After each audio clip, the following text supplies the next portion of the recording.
Dans cet exercice, on reprend exactement ce qu'on vient de faire. Donc, pour la première question, même chose. Alors, je vais mettre, comme tout à l'heure, alors, j'ai choisi vert. Je vais repérer toutes les fonctions exponentielles. Elles sont ici, elles sont là, elles sont là, elles sont là. Et quand il y en aura, les coefficients, il y en a ici et là. Voilà. La première, c'est juste la propriété du cours. On va dire comme tout simplement que 0,84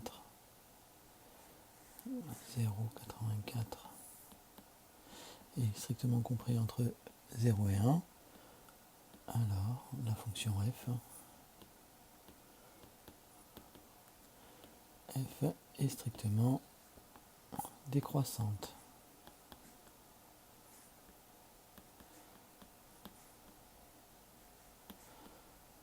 Voilà pour la première. La deuxième, le nombre, la base de l'exponentielle vaut 1,03, c'est plus grand que 1. Donc, comme 1,03 est plus grand que 1, alors la fonction f est strictement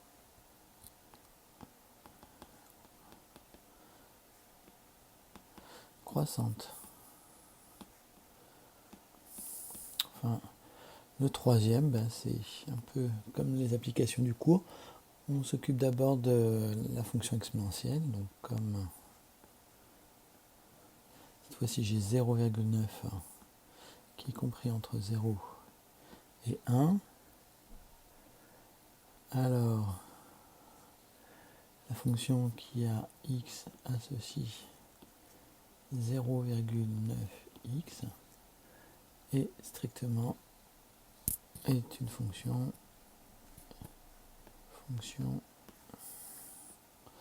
strictement décroissante.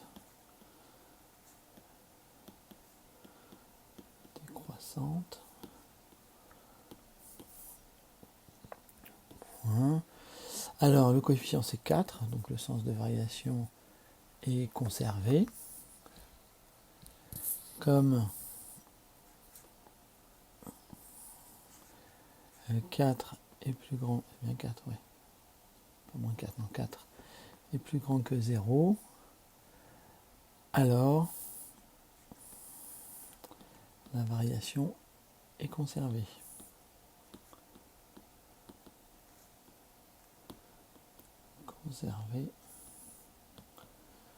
C'est-à-dire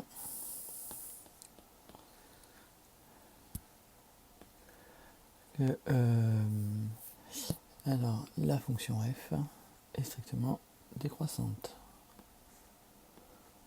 Fonction f est strictement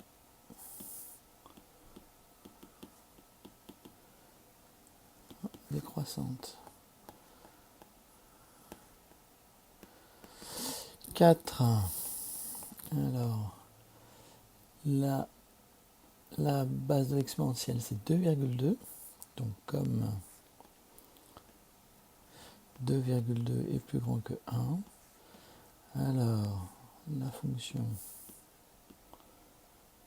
je mets pas la fonction, je mets directement le truc. C'est le paramètre, c'est toujours x. Ouais. Alors, la fonction qui a x associe 2,2 puissance x est une fonction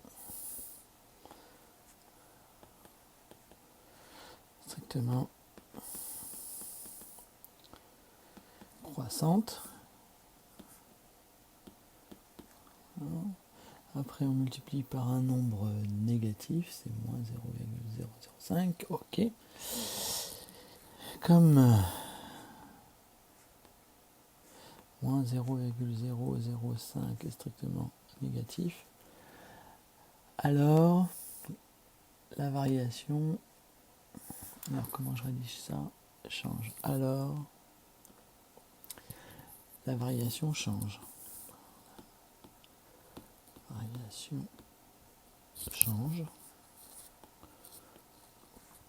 c'est-à-dire que la fonction f